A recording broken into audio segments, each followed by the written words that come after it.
This glorious monster is one of the great American sandwiches, but it's almost entirely unknown in China. Today, we change that. We'll be starting at one of my favorite restaurants in Shanghai, where a Chicago native chef makes what I think might be the best Italian sub in Asia. Then I'll show you how to make a similar sandwich at home out of mostly Chinese ingredients. So yeah, this is gonna get weird, but it starts with an appreciation of the Italian sub and its history. This is an immigrant sandwich, popularized by Italians who moved to the US in the early 20th century. They brought flavors and culinary techniques with them from Italy, but they adapted them to America, which means they made them bigger, more aggressive, and honestly a bit ridiculous. But that's the brilliance of this sandwich. It starts with way too many Italian preserved meats and it just gets wilder from there. But even better, today we're at Zup, which makes the version from Chicago basically my hometown. This is also maybe my favorite pizza place in Shanghai, but their sandwiches are incredible. Every American I've talked to agrees this is the definitive Italian sub in Shanghai, and today I'm taking you into the kitchen to see how it's made. What's up guys? My name is Wayne Ho from Zup Pizza Bar in Shanghai, born and raised in Chicago. Heck yeah, Midwest. Midwest, baby, Midwest. Baby. What up? Got a ciabatta that we're gonna put in the oven, toast it up a little bit. Got some pizza in there too. That's the good stuff. Yep. So here we don't have the capacity or the bandwidth to like slice meat on the spot because we're not a sandwich shop. We're more of a pizza bar. So we do this every morning. Our Italian is mozzarella. We got hot soppressata. We also have salami, mortadella, and smoked ham. You can actually get this stuff. Yeah, for sure. Good for us. Nowadays. Yeah. Back like 15, 20 years ago, you couldn't get any of it. You had to make all your own. We're living in a golden age. We are. We're spoiled. You got it kind of already made, just kind of sitting there. Yeah, I mean, we call it sandbagging, the restaurant term. You get everything prepped, and then service comes, and then you just push volume.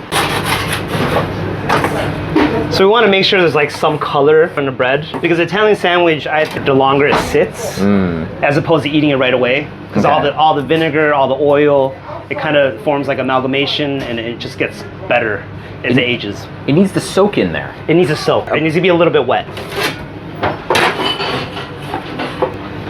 All right. We put mayonnaise top and bottom. Hellmann's all the way. And then on the bottom layer, we put our own pickled peppers that we do in-house to add that nice acidity. Not too spicy, just pretty mild. So you do your own jarred? Yeah, of course. Yeah. So pickled peppers. And then we put the meat on top of the pickled peppers. Perfect. We'll put the giardiniera. So this is a Chicago staple. In New York, they call it a hero. In Philly, it's a hoagie. I think regionally, there's pretty distinct flavors going on. Like in New York, it'll probably be like a cherry pepper relish. Yeah. That they'll put on. Jarred is very Chicago, so it's only Chicago. Okay. A little bit of the oil. Heck yeah. That's what we want. That's the juice. And then we'll put the shredders on there. I can eat by the handful. Nice little stack. Absolutely. Oregano is very, very important. So we want to pinch it to kind of get the oils flowing. Yeah. Because if you don't pinch it, it's not gonna come out the full flavor. Heavy on the oregano, and then red wine vinegar. Add a little bit more acidity in it, and then some really good olive oil. So this is Spanish olive oil that we do, the drizzle. Nice. Huh? And that's it, that's the Italian sandwiches. So we're gonna wrap it up. So if you wrap it wrong, if you don't wrap it tight enough, everything's gonna be super loose. Push it down a little bit. There we go. And then the wrap.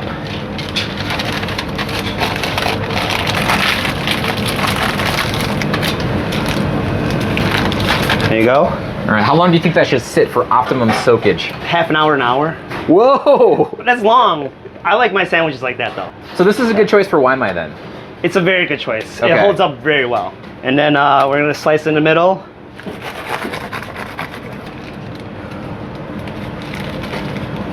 There you go. That is beautiful. That looks incredible. Just so you know guys, I shot pretty much that whole sandwich sequence standing next to this very hot oven over here. Felt kind of nice, kind of not nice. Totally worth it though. I'm looking forward to this.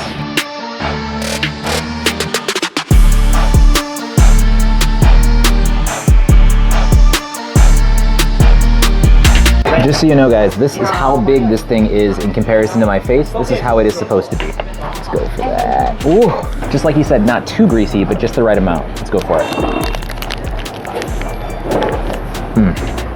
Oh yeah, that tastes how it should. So the thing about this sandwich is it's actually very kind of like sour, because you've got layers of sourness from different kinds of peppers, but it's also very meaty because you've got this like salt of meat just going on in there. It's just like home. Oh my God. It's compulsory that if you want to eat it like in the most American way, you need to take bites that are far too big. Bread is quite like firm, a little crispy, but not too crispy. The most important thing about this sandwich is the bread needs to hold up. Oh man, I stand by this thing. That's awesome. I should let you know that potentially I'm not a very objective person on this sandwich. It tastes like my childhood, right? And so when something tastes like it did when you were a kid, it's the best thing. This sandwich should be oily, and that's gonna be the most important part to recreate when we make it at home. If it's not oily, it's not an Italian. This is America, baby. I already smashed this. It's done. Be careful though, this one will clog the arteries. That also is a mark of American food. If you look at the second layer here, you'll notice the cheese in the center is quite thick. It's delicious. Probably gonna dab out of this, by the way. I got a lot of food to eat here. This pizza here, it's a really thick pizza. It's a New York style Sicilian. I have all kinds of thoughts about pizza and the US, but this is one of the great American pizzas. I'll tell you about it another day. The most important thing is though, it's got like pepperoni. This on top is ricotta, a kind of like whipped cheese. And I believe they also do some honey. Thick pizzas like this are a very American thing. Very hard to find in Shanghai. Oh man, it was spicy too. That's incredible. This is actually my favorite pizza in all of Shanghai. I'll tell you about it later. How's the sandwich? That was amazing. Also, this last piece of pizza is very Chicago style. It is a Euro pizza, which is a Greek sandwich that has a very long history in Chicago. So we've actually got yogurt and meat on there. Usually it's a sandwich. This is a pizza, obviously. If I had to say what is going on in pizza in the United States today, I would say taking things that are not pizza and putting them on pizza. That's what people do. It's amazing. This one's a lot lighter, like thinner. This is the pizza you eat when you're on a diet. There's also hot sauce on there and it kind of cuts through everything. It's delicious. One last thing, very American, this time a Mexican influenced dish. It's the street corn. It's in like a spicy mayo. Just a side, I like it though. I take it back, I like it a lot. Perfect balance. The corn is charred. You've got flavor from the mayo, some herbs, some Parmesan cheese. It will pack on the pounds, even though it's corn. That's the essence of American culture right there. Oh. Sometimes fullness is approaching, you can just feel it. But I'm still enjoying this.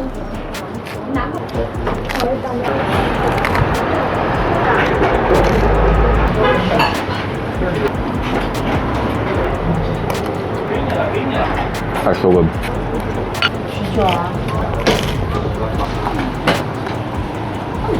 Nothing else to say. Tastes like home. Honestly, it does not get better than this if you're from where I'm from.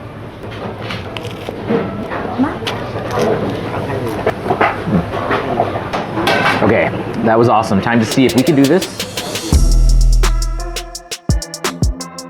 So, here we have got the ingredients for our Chinese Italian sandwich. I'm actually gonna be mostly preparing these off screen just because if I didn't, this video would almost definitely stretch to like 40 minutes. We start like this and use our all-powerful tool to turn it into this. And let's make this insane monster of a sandwich. Sourcing European bread in China can be a bit tough. I'm gonna use a ciabatta from a nice local bakery, just because that's what Wayne used. In America, we have something longer called a sub roll. Ironically, because those American products are not available, we're gonna have to make do with Italian stuff. How unfortunate. This is really nice fresh bread, so I think I'm not gonna toast it.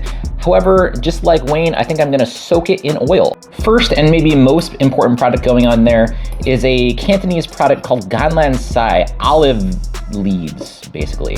I'm actually not a big user of olive oil. I think it's quite an expensive product, especially when you're in China. Quite difficult to source a good one. But this is a quite specialized Cantonese product. I think they take and they preserve olive leaves in oil, and you will get what, in my opinion, might even be a better and stronger olive taste than you would get from olive oil. And then also, we're going to use some Shanghai This is a specialty product here where I live. They take green onions and they infuse it into oil. Not quite like olive oil, but I mean, it's gonna be amazing. Italian meats are hard to source. I strongly believe that, in fact, nobody knows the difference between these Italian packaged meats. So I just used one of these Italian variety packs from an import store. I do think it's important that you have some of these round salamis. You need at least 1 or 2 actual cured meats. Which one? Guys, nobody really knows. And in addition to that, you want a fresh ham. For this sandwich, I'm using this, which is a Western style smoked ham like Wayne used. And then I'm also using a few pieces of this Chinese ham. Kind of a different flavor profile. It's a little tougher, more smoke flavor in there. Now that is a nice and respectful stack right there. After that, to be honest, you want basically any American or European white cheese. In America, the most common taste here would be provolone, which in my experience is quite difficult to source in China. But basically any fresh white sliced sandwich cheese will work. I believe that this is a Dutch Edam, and you want to put too much. I think that I did not add enough here. 1 more slice. There we go. That's my culture. Yes. Yes. Afterwards, some supermarket tomatoes that I sliced very thinly, though I think I'm not going to use much because they're really watery. They fell apart easy. They don't taste that good, to be honest. Nope, like this. This is better. A lot of chefs will salt and pepper their tomatoes. I'm going to use a little white pepper, just because that's the more common pepper in China. And for the purpose of joy in life, a little bit of MSG. Slice this lettuce by hand to be very thin. It's not iceberg. So I think that actually a little less will be better. I'm also going to use these Xinjiang preserved peppers. I use them to replace any pepper from anywhere, and I always find they are at least as good, sometimes better. There's some oil down there, and that is perfect flavor. Very generous amount of these. 100% not an ad, guys, but if you work for this brand, contact me. I will be your full-time salesman. Last, a little bit of Chinese pickled garlic. Or not last, what am I saying? We still got a few more things going on here.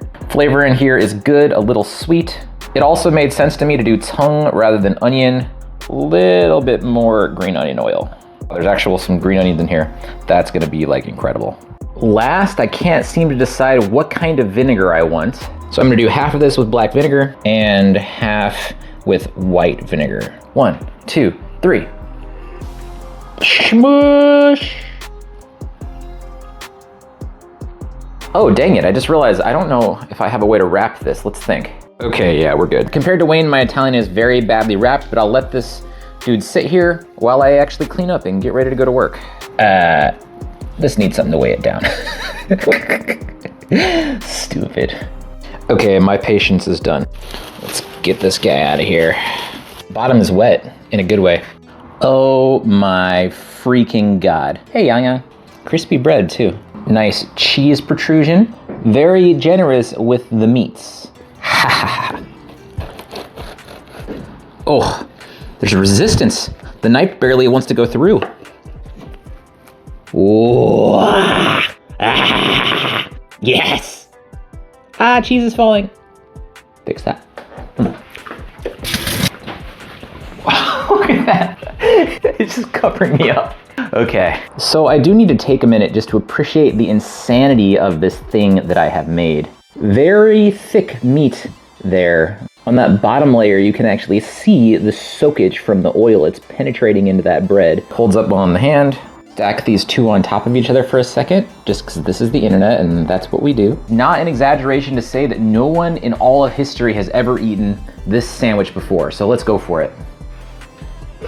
Yeah.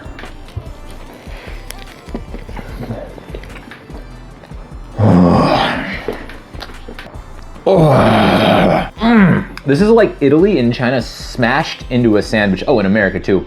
We're all in there.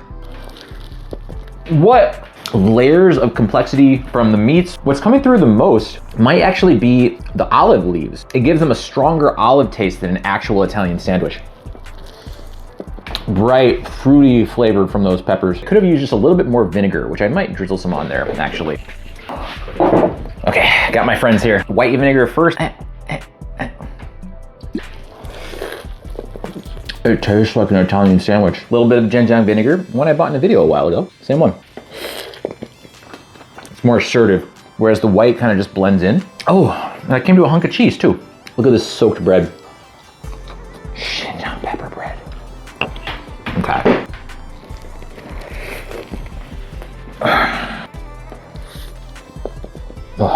What it comes down to, guys, the quality of many of the ingredients in China is some of the best in the world. I like Italian ingredients too, but they're expensive to source in China. So what I'm doing here, I think I've saved a lot of money and it's worth trying is what it is. Oh, there we go, that was too much. Sour, spicy. It basically tastes like Chinese food.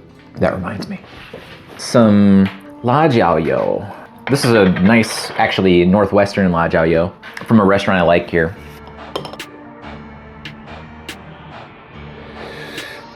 Let's go for this, guys.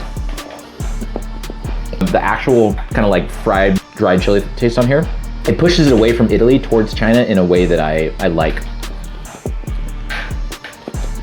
So sour. That sourness, like an Italian, like Chinese food. Delicious. It's over. I feel like I just rode a roller coaster or something. Xiaolajia, do you approve? Kind of hard to tell with that little dude sometimes. That said, if you're curious whether actual Chinese people would like this sandwich, I'll be having some very special guests on the channel to try it.